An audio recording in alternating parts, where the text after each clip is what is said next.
Bienvenue sur ma chaîne d'actualité.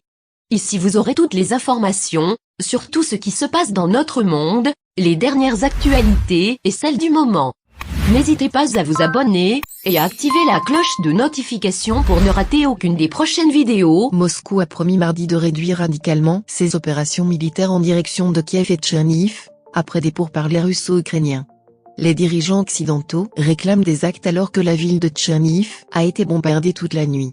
Après une nouvelle rencontre russo-ukrainienne à Istanbul, mardi, le chef de la délégation russe, Vladimir Medinsky, a évoqué des discussions substantielles. Signe d'espoir dans ces négociations, la Russie a annoncé, pour accroître la confiance, réduire radicalement l'activité militaire en direction de Kiev et Tcherniv, arguant que les négociations sur un accord sur la neutralité et le statut non nucléaire de l'Ukraine entrent dans une dimension pratique. Un espoir rapidement douché par les bombardements ce mercredi 30 mars de la ville de Tcherniv. Pour l'instant, nous ne pouvons pas faire état de quoi que ce soit de très prometteur ou d'une percée quelconque. Il y a beaucoup de travail à accomplir, a par ailleurs déclaré à la presse Dmitry Peskov, le porte-parole du Kremlin. Les premiers signes d'un recul des troupes russes à Kiev semblent déjà visibles. Deux hauts responsables de la défense américaine ont confirmé auprès de la chaîne CNN plusieurs mouvements de troupes russes sur place. Ils observent un changement de stratégie majeur de Moscou. Le renseignement ukrainien a observé ces derniers jours une accumulation de troupes et de munitions dans ce secteur utilisé comme base arrière par les Russes.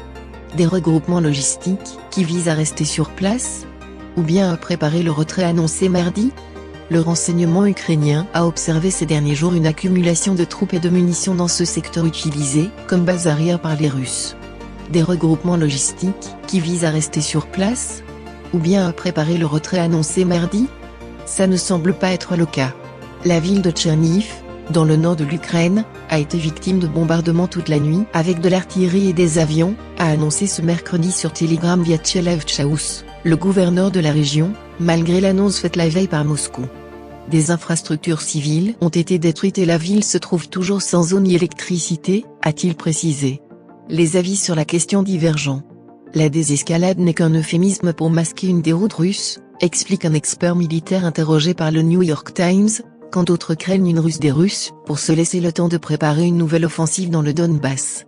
Le 25 mars, l'armée russe avait annoncé vouloir concentrer ses efforts sur la libération de cette région de l'Est dont certains territoires sont contrôlés par des séparatistes pro-russes soutenus par Moscou depuis 2014. Le président ukrainien Volodymyr Zelensky l'a d'ailleurs rappelé, comme le note l'Ukrainska Pravda. Pour le moment, même si des signaux positifs nous parviennent des négociations menées mardi à Istanbul, nous n'avons aucune raison d'avoir confiance dans ce que déclarent les Russes, et notre seule garantie à ce stade ce sont nos forces armées. L'état-major ukrainien s'est montré encore plus sceptique.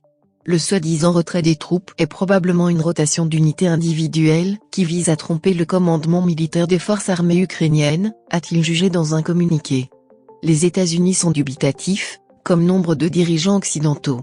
Les forces russes autour de Kiev ont entamé un repositionnement mais pas un vrai retrait et pourraient préparer une offensive majeure ailleurs en Ukraine, a affirmé mardi le porte-parole du ministère américain de la Défense, John Kirby. Merci d'avoir regardé cette vidéo. N'oubliez pas de mettre un like, partager. À bientôt pour une nouvelle vidéo.